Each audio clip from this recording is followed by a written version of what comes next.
What's going on, everybody? This is Broken Games HDR, and I'm going to give you my top 10 most anticipated games for 2023. The new year is right around the corner, about 3 days from the time of this recording. So I wanted to get this video out to y'all and tell you what games I'm looking forward to the most. This list might surprise you a little bit with what's on it and what's not on it. Now, I tried to comprise my list of games that actually had a 2023 release date or are just very likely to release in 2023. 2023 is very stacked with games. I know people say that every year, but it's very true for next year. I know that because when I was putting this list together, it's usually easy for me each year to put this list together. But this time, I had to add games, remove games, rearrange my list a lot. Like, this is probably, I don't know, the 20th version of this list that I had to put together, because I really had to like sit and think about it and really like go with my gut of like, what am I actually excited for and what, am I really anticipating? So here's the list. So at number 10, I have Dead Space Remake. This is probably going to be the first game I also actually buy for the year. It comes out in January, I believe January 27th, if my memory serves me correct. And I'm a huge Dead Space fan. Always have been since day one when I, bought the original game over a decade ago, made by EA Visceral. And now the remake is being done by EA Motive. So I'm very excited for this game. I know this studio is going to do it justice. They're treating it right. They're very confident about it, it seems, because they've been doing developer diaries all along the way. So yeah, I think I'm definitely going to start out the year right with Dead Space Remake. And it also shocks me how many people never actually played the original Dead Space. I hear people all the time say they never played the original. I'm like, what the hell were y'all doing when this game came out all those years ago? And probably y'all was probably playing Call of Duty. Shame on y'all, because that, unfortunately, a lot of games that came out during the PS3 and 360 era, people never really gave a chance, or they got like kind of overshadowed or shoved under the rug, because that was the generation where everybody was, obsessed with Call of Duty and first person shooters and all that shit. So games that were really amazing, a lot of them were kind of ignored by a huge genre of people. But I have no doubt that people are, newcomers are gonna love Dead Space Remake when it comes out in January. So that's number 10 for me. Number 9, I have Wolong Fallen Dynasty. This is essentially another kind of Neo Souls-like game from Team Ninja. Team Ninja made Neo 1 and 2, games I've beaten and games I really enjoy. So this is kind of like a deviation slightly from Neo. It's a little bit different gameplay wise, but very similar. And I love Souls games. I think everybody knows that. The reason why it's number 9 and not a better spot on the list is because, to be honest with you, I have Souls fatigue, right, from Elden Ring, because Elden Ring was a Souls game that was obviously longer than usual. Usually these Souls games are, maybe 40, 50 hours, but because of all the content, all the bosses, and this is the first real open world styled Souls game, you could put in 100 hours, really trying to fight all the bosses and do everything in the game. So after I beat the game after 100 hours, I just got major fatigue. I uninstalled the game when I beat it in April, and I'm like, I don't want to play another Souls game for a long time.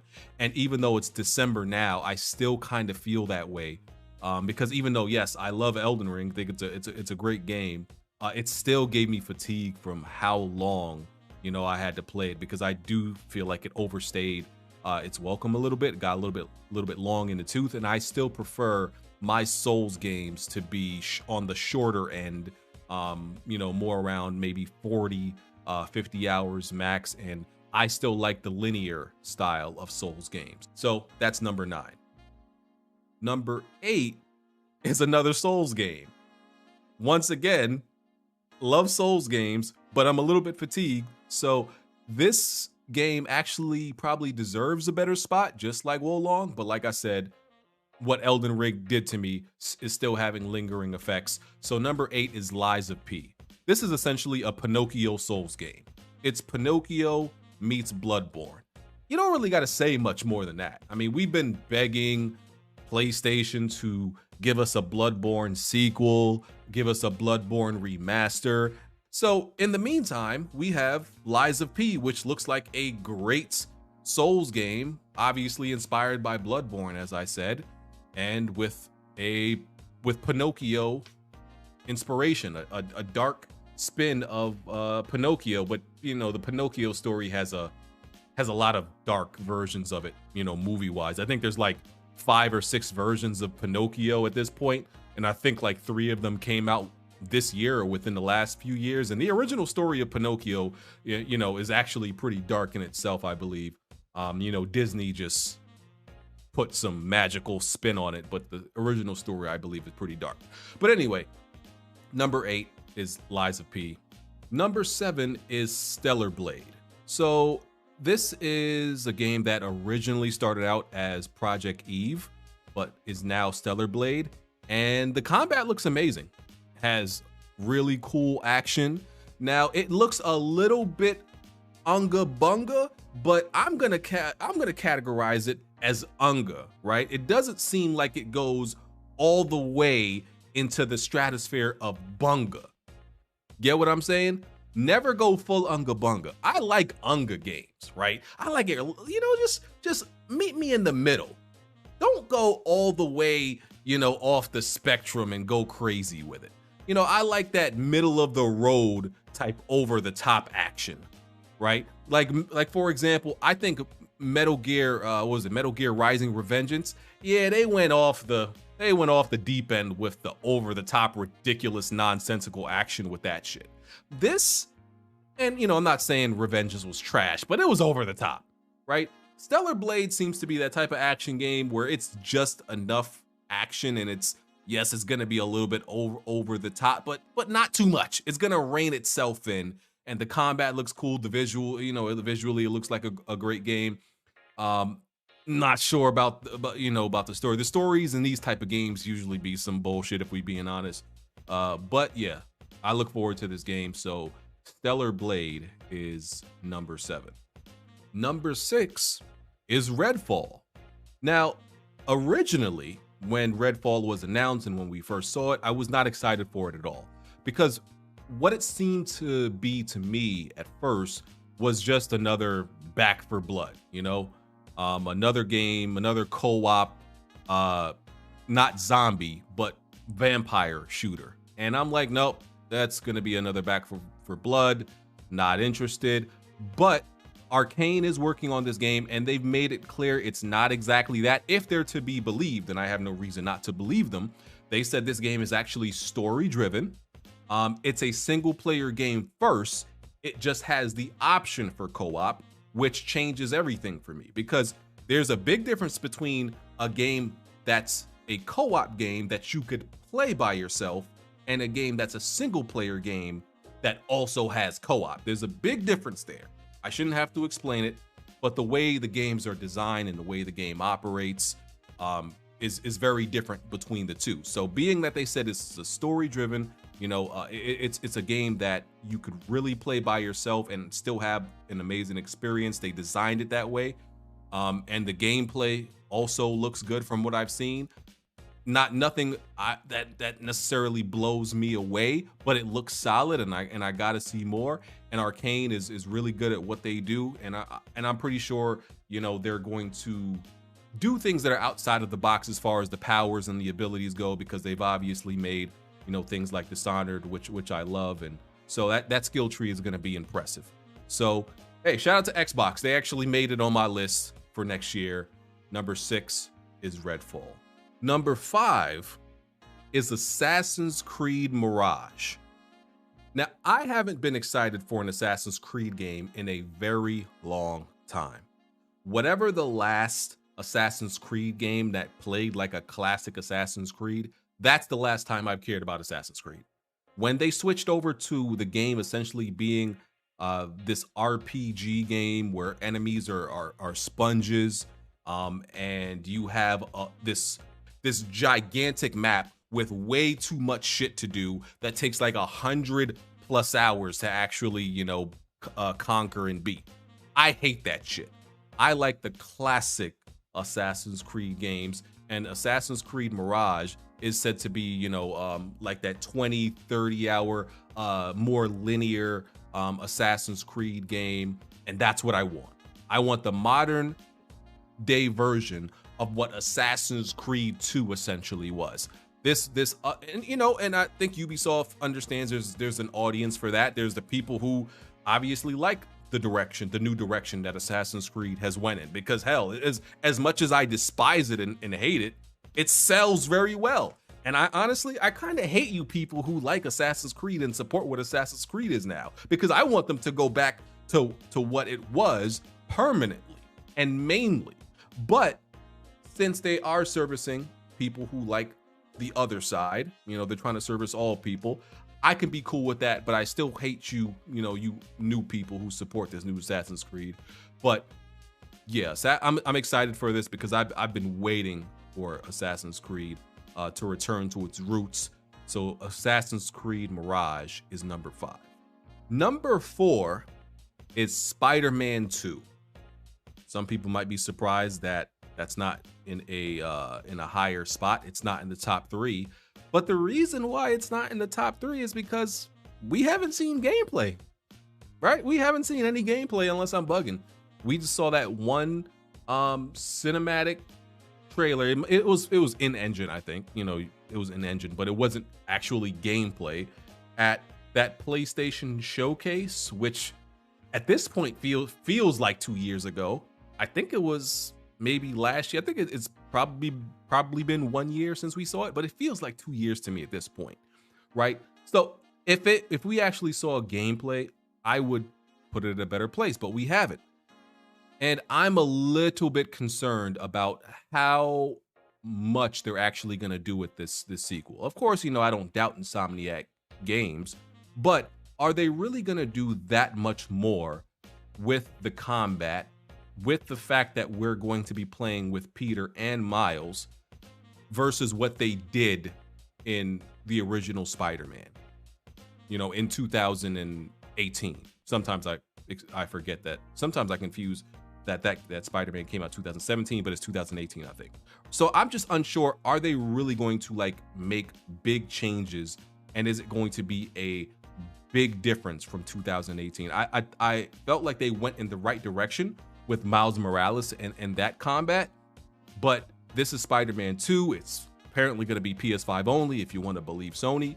So I think they need to do a lot more. This can't, I'm just worried about it being kind of just another Spider-Man game. Are we going to be able to travel to different boroughs? Maybe not all 5, but we need to go somewhere besides Manhattan, right? So there's just concerns I have there, and that's why it's not on a better place on my list. Because really what we're analyzing our hype for this game is really based on the first game and what we think or what we hope they're going to do. So that's why Spider-Man 2 is number 4. Number 3, and this is probably the only game on the list where I'm very unsure if it'll actually release in 2023. It's Judas, the game that was revealed at the Jeff Keighley's Game of the Year Awards. This is the long-awaited game by Ken Levine, who also made BioShock. This is essentially a BioShock spiritual successor. You could almost consider it BioShock 4, but I think they are actually working on a BioShock 4 game. So we're supposed to get BioShock 4, and we're gonna get this new game by Ken Levine called Judas. And the trailer that we saw, I think it was maybe 2 minutes long, but it looked amazing. We saw bits and pieces of gameplay, but I love BioShock. So what we saw, the aesthetic, the art style, everything about how they make BioShock games, the underlying themes, the story that's usually connected to it, the gameplay, the visual. I love everything about BioShock. So yes, Judas had to be in my top 3, and I can only hope it releases in 2023. I believe Ken Levine made a statement early this year about the game, about they weren't gonna show the game until it was almost ready. So since he's showing this game now at the end of 2022, which was the Game Awards trailer, it's safe to say that it's soon to be ready and could drop in 2023. So yeah, Judas is number 3. Number 2 is Star Wars Jedi Survivor. I'm a big Star Wars fan. See all the movies, watch all the TV shows. I read the lore. Some of you may not know about this, but I go down deep rabbit holes with Star Wars and the lore and the stories and the characters. Yeah, I'm that guy. So a Star Wars game with, you know, picking up the story again with Cal Kestis, a little bit older. He's gonna have more powers from what we've seen in the trailer. He's maturing as a Jedi. There was news that they're adopting kind of like the Neo Ghost of Tsushima style gameplay, where he's gonna have like, I think 4 or 5 different stances, and the different stances are gonna be going to be so he can adapt to certain situations. So you know, the first one was a Souls, was a very light Souls kind of game, but it wasn't all the way. Some people didn't expect that, but I liked it. And I think, you know, they're gonna take a lot of because the first one was a little bit underrated. It landed in the 70s, I think, and I think, you know, the game essentially is the first iterations of a lot of people's games. That was a prototype. Now they laid the foundation, and they're just gonna go, you know, balls to the wall with all the enhancements and improvements for this sequel. The story in the first one was really good. Gameplay was solid. It wasn't the best, but I'm sure they're gonna fine tune it, and it's gonna be a lot tighter. So, and obviously the visuals look great. They got a great cast of characters. So, Star Wars Jedi Survivor is number 2. Now, before I get to my number 1, I want to give an honorable mention to a few games, because as I said, when I was making this list, I had to add some games, remove some games, rearrange, and a lot of games in 2023 didn't make it on my list that I'm looking forward to. So honorable mention to these games, and some of you might be surprised: Flintlock Siege of Dawn, Wild Hearts, Suicide Squad, Atomic Heart, Factions 2. I put Factions 2. Factions 2 is not on my list mainly because I don't think it's releasing in 2023. So that's why I'm putting it as an honorable mention in case it releases in 2023. If it actually had a 2023 release date, it would probably be number 2 for me. It would probably be number 2. Final Fantasy VII Rebirth. I don't think that's releasing in 2023. If it was, it would definitely be on my list. Alan Wake 2 and Final Fantasy 16 as an honorable mention. Yeah, it's not making my list. I know some people probably would want an explanation for that, and it's really only because the gameplay looks good, but I'm just unsure about the characters, the story, the setting, just everything else probably outside of the combat is just like a few question marks for me. And I look forward to it, but I'm not like excited. Like, you know, I don't get that feeling of excitement when I look at that Final Fantasy 16 trailer and like, oh man, I can't wait. When it gets here, it gets here. It's a day 1 for me, but I'm not like jumping out of my seat to play it. You know, it just doesn't give me that feeling and emotion, but it's still a day 1. And, you know, all the games I mentioned in my honorable mentions are most likely day 1s as well. But time to get to my number 1.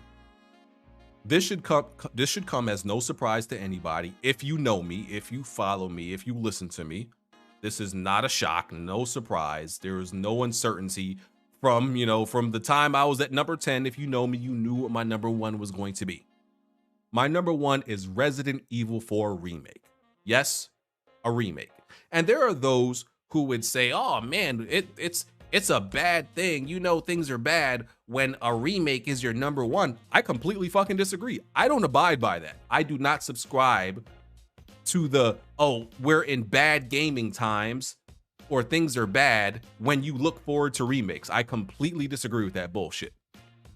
It just means that one of my favorite games of all time just happens to be coming out next year. That's all it means. Y'all know I bought Resident Evil 4 on pretty much every single platform there is. Every platform that they've ported it to, and they ported it to damn near everything, I've bought it there and I've beat it there. I don't buy collector's editions. I've bought the collector's edition for Resident Evil 4.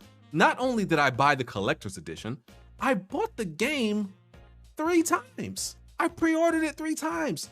That's how much I love this game. This is an anomaly. You gotta understand that. This is an anomaly. This is not some everyday normal game for me. I absolutely love this game. I know this game inside and out. It's probably the game that I've beaten more than any other game. It's definitely top 3. It's absolutely top in my top 5 games of all time, maybe top 3. I would have to think about it. So I don't think the fact that it's number 1 for me really means anything negative.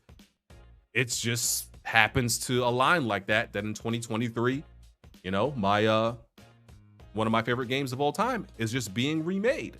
But when you look at the rest of my list, these are essentially new games, new IPs, sequels to recently new things, aside from Dead Space remake, obviously, which is number 10. So yeah, that's all it means.